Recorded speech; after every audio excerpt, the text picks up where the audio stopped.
Hey guys, this is Joey Plays Games, and welcome to the Batman vs Superman spoiler review. Alright, so I already have posted the non-spoiler review. If you checked it out already, thanks for watching.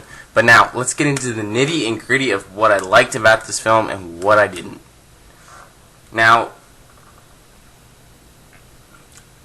there was lots of things that I did like, not as many things that I didn't like, so I don't know what all the hate's about. We'll talk about the hate in just a little bit. But let's talk about what was awesome about this. You had Batman, Superman, Wonder Woman, Lex Luthor, Doomsday, all on the same screen.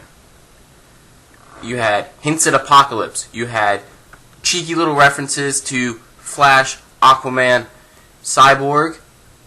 Oh my god! I was nerding out in my seat last night watching this. I don't know. There was a couple things they could have done a bit better, relatively in relation to marketing at least, but I'd say there was a couple things they could have fixed, but there's not as many because I love this film. This film was made for me, and for all those critics who are out there hating on it, because you know what? It's a superhero film. If you didn't like it, get out of our way. We are nerds. I know the nerds that are out there that have some discrepancies against it. They're entitled to it, but they still have a respect for it. All the reviews out there that are trashing it, and the people who are just on the internet to hate it, just get out. Get out. So, you had one of the coolest things that we saw was that you had the nightmare sequence, and then right after that you had Flash coming out of this little, what seemed to be the Speed Force in somewhat of a dream sequence, but we're not exactly sure what it was. That was the coolest thing. I was like, oh my god, what? Flash? That's what Flash is going to sound like? This is what they are using Flash for? Oh my god. I cannot wait for Justice League next year.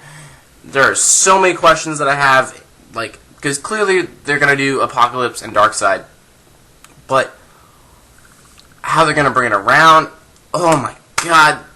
This movie makes me so happy because it finally brings everything I wanted to the big screen.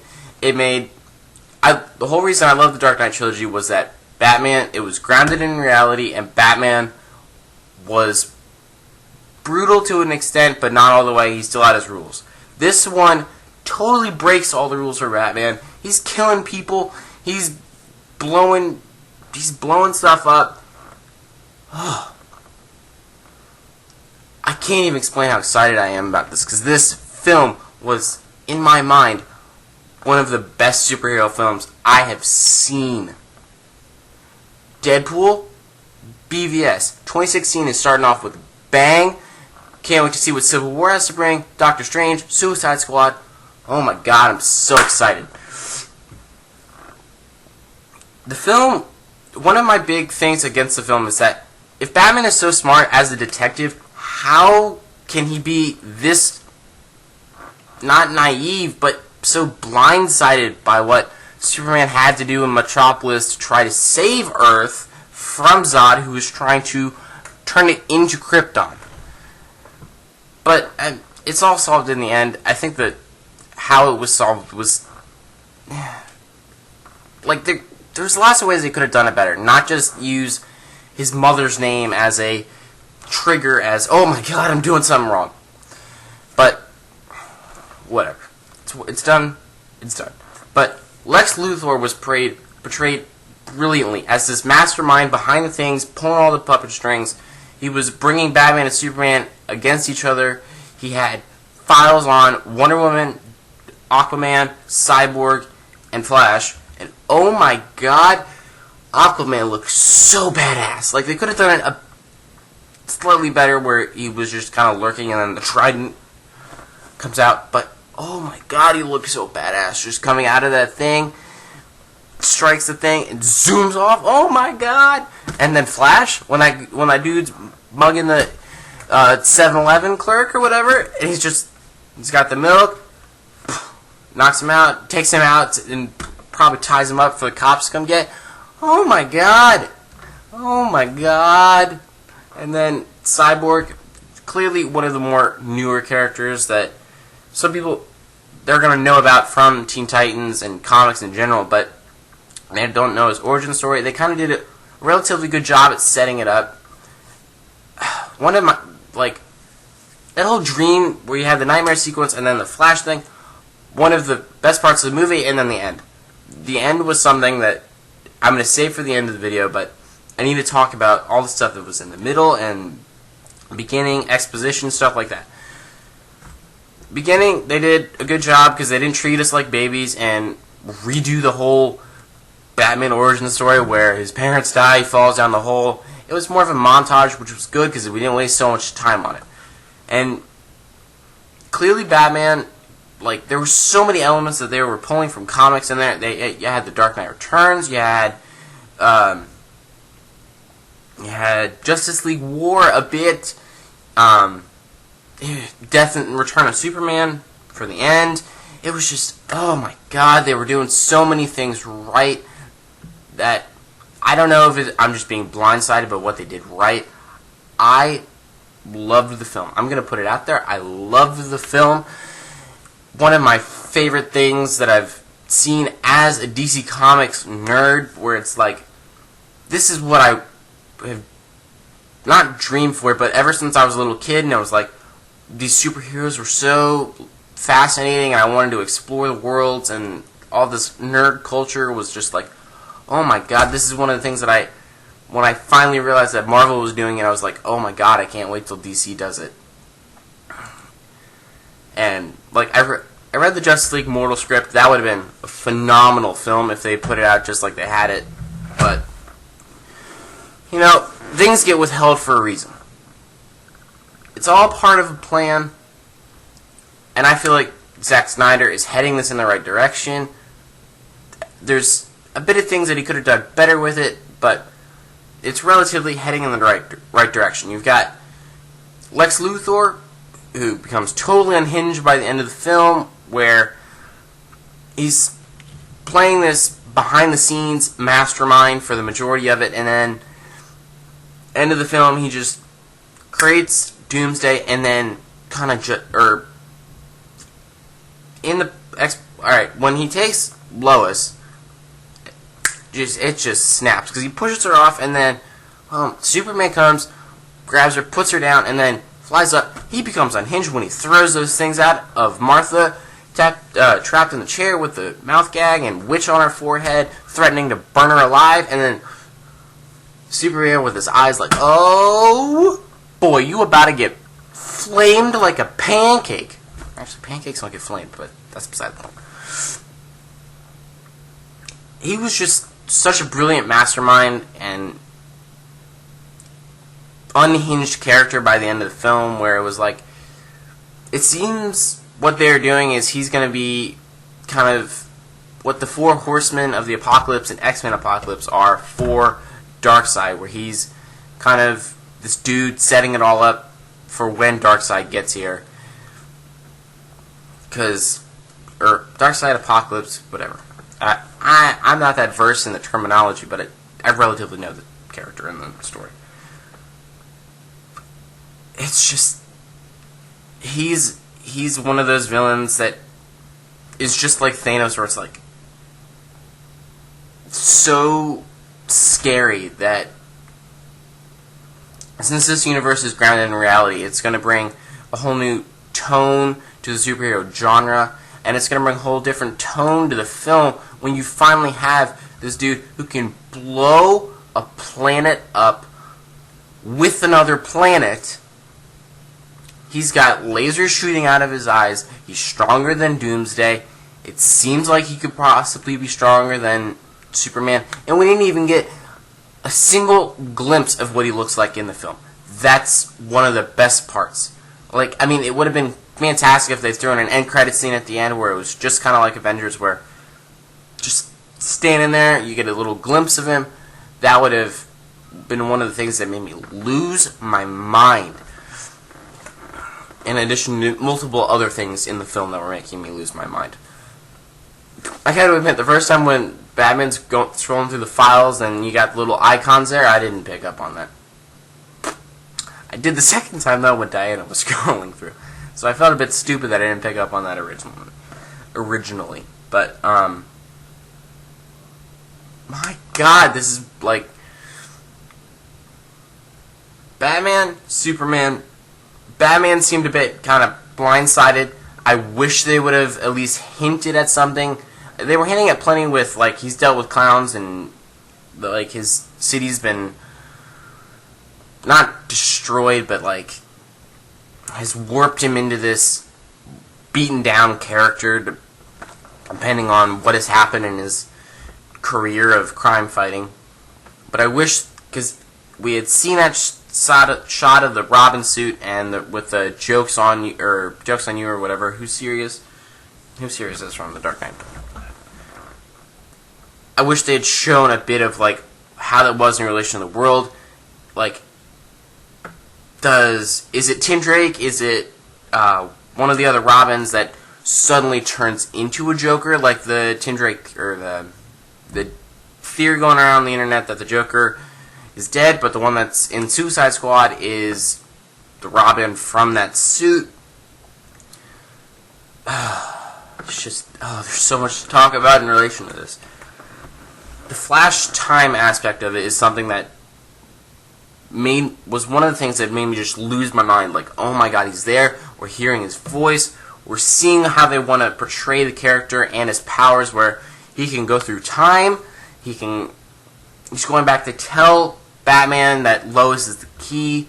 Now, there was words around that I clearly didn't pick up on, but because I was so just astounded that Flash, who, like, okay, the Latino Review at some point in time I think had put out that Aquaman and Flash were kind of kept in a little storage unit, kind of like Scarlet Witch and Quicksilver were at the end of Captain America, Winter Soldier.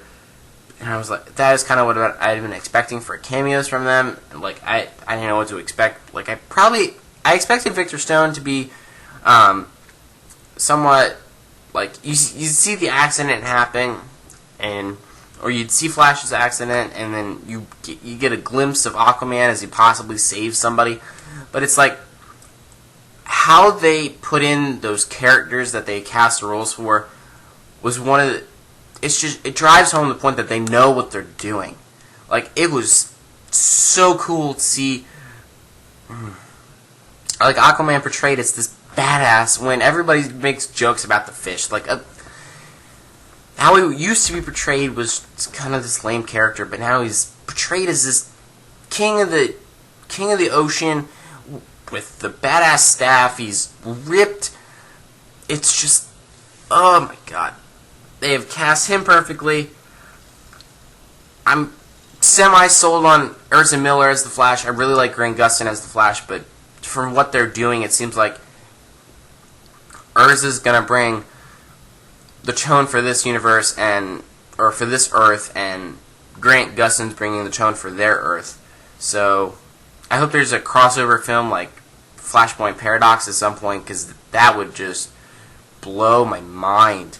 Like, or Crisis on Infinite Earths, where you just have all these, because you have your Arrow and Flash TV universe where you're getting characters like Supergirl and League of Shadows, Ra's al Ghul thrown in there, hints at Nightwing, the old Teen Titans series that used to be in development for TNT and then was canned because they couldn't get very far with it. I wish that they would just, one of the films after, because another thing is that they cast Batman as an older character, like Ben Affleck is somewhat mid-40s, right? I think. So he's going to be like Tony Stark, where eventually, or Robert Downey Jr. playing Tony Stark, eventually he will not be able to portray the role anymore, so you're going to have to throw in a new guy, and it depends on how they're going to do that. Are you just going to reset the universe or not? But let's focus on what we have now. We've got Man of Steel is the catalyst for Batman vs. Superman. Batman vs. Superman is going to end up being the catalyst for Justice League because of what it seems like Lex is doing for Apocalypse and Darkseid. Wonder Woman is going to be the period piece to set up Wonder Woman, because her character wasn't delved into depth. She was a woman of intrigue, to say, in Batman vs. Superman, where, like, you would see her, you got the shot of her and Chris Pine and their crew from the World War I battle, where that's what, that film is going to be there as kind of the Captain America First Avenger was to the Marvel Universe, to give it a period piece, to tell a story, to set up background, to throw in this really good character. And then we're going to jump straight to Justice League. Justice League is in, let me check real quick. I think it's in November. So, let's see. Justice League movie. November 17th, 2017. So, we're going to be getting Wonder Woman in June, and then we're going to be getting Justice League in November. So, my theory is, end of the film, let's get to the end of the film. I've talked about bits and pieces of in the beginning and the end, or beginning and the middle. I'll go back to that in a minute, but what's really driving things home for me right now is I haven't talked about that end scene yet. And the end scene, kind of controversial to a certain extent, where comic book fans are like, really, you went there, but you kind of copped out. I was like, you gave it enough of it. You gave it a touch of what Death and Returns of Superman was. Death and Returns of Superman clearly did it better. With the whole funeral, the bomber was going to come in and blow everything up. Batman snatches him up. And he was like, normally, if you were in my city, you'd be dead. But this is his city, and it's his day. I'm not going to let you waste it.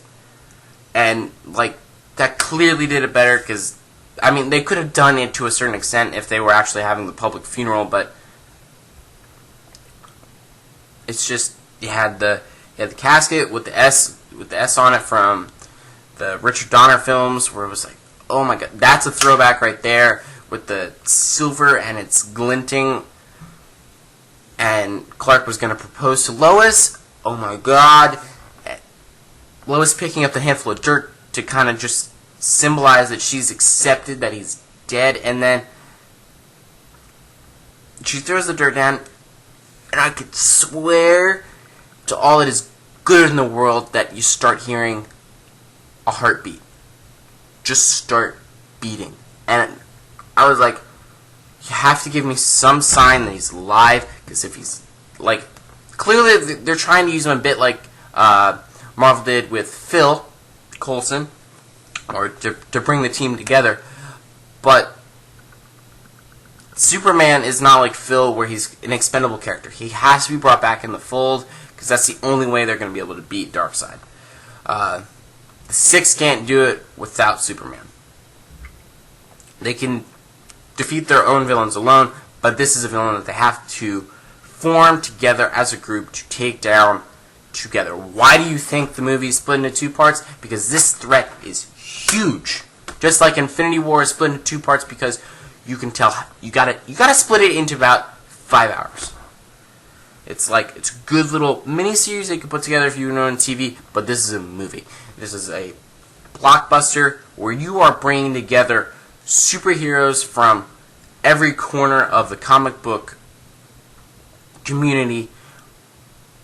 Infinity War is bringing together the different teams of Avengers. You've got Justice League bringing together 7 out of the 9 that are supposed to be there. I really wish Manhunter and Green Lantern were going to be in it, but I mean, Green Lantern's not going to be in part 1. We don't know about part 2. We know Manhunter's not going to be in there. Is Manhunter even going to be in the universe? Let me look real quick.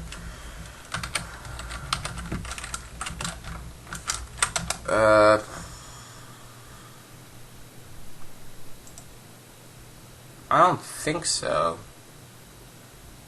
Well, Martian Manhunter and Justice League doesn't make sense, but Cyborg does. Whatever. He's one of my favorite Justice League characters, or at least he's grown on me recently. But at the end, when he's laying in the casket, or when the casket's in the ground, Lois has thrown the dirt on. She's left.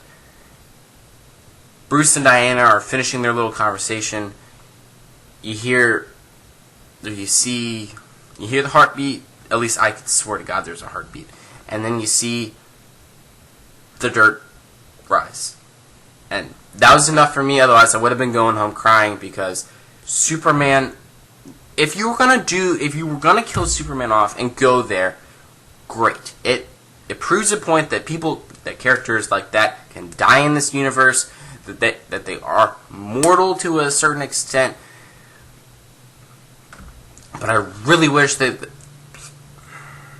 a death and return of Superman would have been what they would have gone with for that purpose. I mean, they threw Doomsday in there. Like, they did an okay job with an interpretation of him, but I really wish if they were going to throw Doomsday in there, that they were going to throw Doomsday in there, you kill Superman off, and then you bring in this world threat. He's not, like, in the comics he's not dead, but he's, like, they take him back to Fortress of Solitude. They use the sun's energy to revive him. Clearly, it's kind of what happens here, but not really, because he doesn't go back to Fortress of Solitude, and he clearly isn't getting sunlight chilling in the morgue or in a coffin. But he's back is the most important part, at least for me, because I'm not the biggest fan of Superman, but I respect the character for what he stands for. He's kind of the Captain America of the DC universe. So, one of the things that they really could have to kind of just throw out there at the end, when Bruce and Diana are talking about, we gotta go get the others, and Bruce is like, I can feel, we're gonna have to fight. I can feel something coming. Throwing in there something similar to Avengers Assemble would have been like, we gotta unite the Seven. But, clearly not what they did. I enjoy what they did, where Bruce and Diana are clearly going to go out, recruit Aquaman, Flash, and Cyborg. So then they'll be 5. Right? Can I count? 1, 2. Flash, Cyborg, Aquaman. Superman 6. I'm forgetting the 7th. I feel really stupid because I'm doing a video on this, but I'm rambling, and that's what this spoiler review is about. Me rambling about my thoughts on this. Who's the other one? I'm gonna kill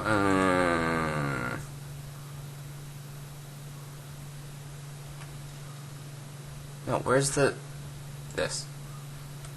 1, 2, 3, 4, 5, 6. Who's 7th? I guess it's Green Lantern.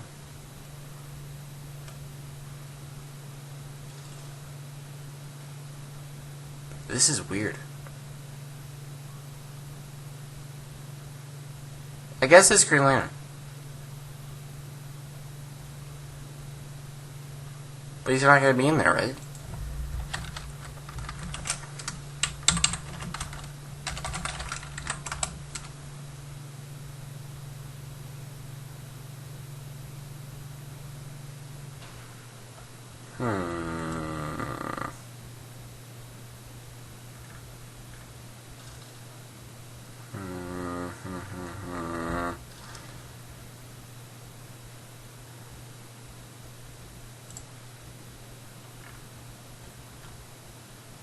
So we got Ray Fisher as Victor Stone, aka Cyborg, Urza Miller as Flash,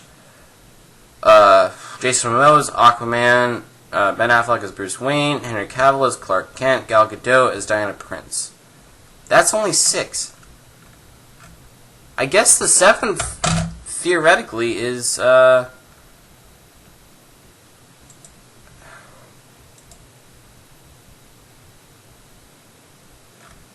guess the 7th, if they were going to call it Unite the 7, would be Green Lantern. Maybe Green Lantern comes in part 2. Maybe that's the whole thing that they're working with. Alright.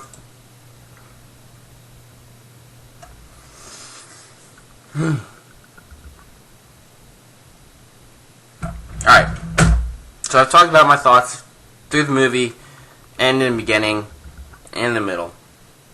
I'm talking about what I think they're going to do. I've talked about Batman vs. Superman and Man of Steel are catalyst, or Man of Steel's catalyst for Batman vs. Superman. Wonder Woman's going to be the period piece to kind of round it all out, to flesh her story out. Then we're going to hit Justice League. Clearly, we're going to have Darkseid and Darkseid bringing the apocalyptic tone of the kind of end-all, be-all world. Clearly, but they're pulling out this stop so early. I wonder what they're going to end up doing for future Justice League films, because there's not that many, there's not many villains that they have, that either side has really created, that have required everybody to bring them all down.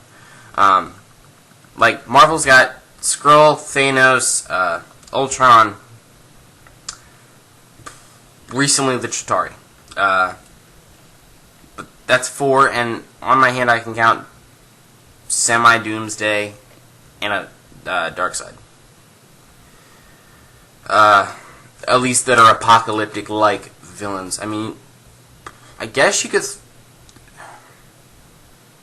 I don't know. I don't know who they would throw in there as a villain for a future film, but that's for a different time. Clearly, Justice League is going to set up uniting the 6 that are there. Maybe hint at Green Lantern's coming in for the Part 2, 2019. So he'll be this. He'll round out the team with Unite the 7, and then he'll have his group film, Green Lantern Corps, in 2020.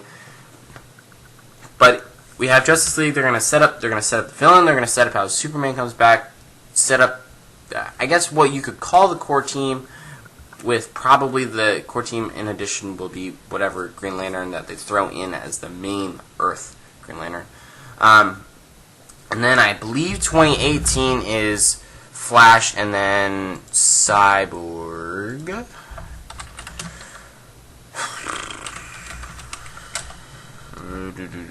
Let's see, where's the map? Alright. We've got, JLA Part 1, Wonder Woman, Aquaman, and Flash is 2018. And then we've got Justice League, Part 2, 2019. And then we got, also 2019 is Shazam, Green Lantern, Corps is 2020, Cyborg's 2020. And then, I don't know when the next... I know the next BVS or Batman film is already slated, I think. Green Lantern, Cyborg, okay. I thought they had already slated. Maybe I'm wrong. Looks like I'm wrong. That's Marvel. Alright, whatever. I'm gonna stop searching the internet for random things. I love this film. I hope you guys did enjoy it too. Chat it up in the comments. I'm going to respond to all of them since it's one of these films that I just want to talk about. I hope you guys did enjoy the video so far. I hope you guys did enjoy the video. Please like, comment, subscribe if you haven't already. I hope you did like that it's a face cam video, not a gameplay video. Since it is my spring break, I'm going to be Division level 30-30. And then Division Review should be up this weekend, or we'll be back to the regular schedule of uploading on Monday. So, that's it for right now, guys. Love you guys a long time, and I'll see you guys next time. Bye-bye.